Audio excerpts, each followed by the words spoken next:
Hi, in today's tutorial I'm going to show you how to log in as administrator on the Windows 11. So the first thing that you would like to do is just go into your Windows 11 PC and of course and open it up. And of course if you're a Windows 10 user and you would like to go into Windows 11, you can just go and download or install the Windows 11 simply right now and for free in your settings. So you can just run the installation or the download into the background of your PC if you want to keep using it in the meanwhile. Of course, the upgrade into Windows 11 from 10 into 11 will not delete any personal files or apps for you, so don't worry about this part.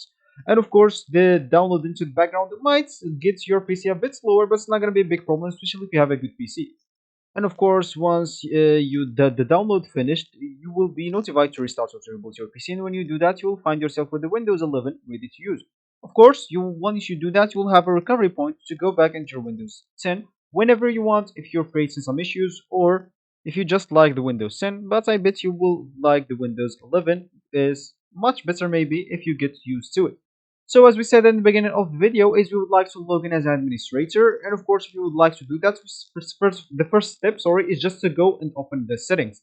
So I would like just to click at Windows I on my keyboard, which will open my settings, and of course you can do it by your regular way. Of course that will work even for you, the Windows I, but of course you can just go and open your settings with your regular way.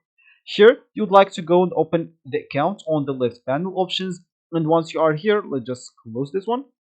And once you are here, you'd like to choose this other users option, which is the 1, 2, 3, 4, 5, the fifth option or the sixth option.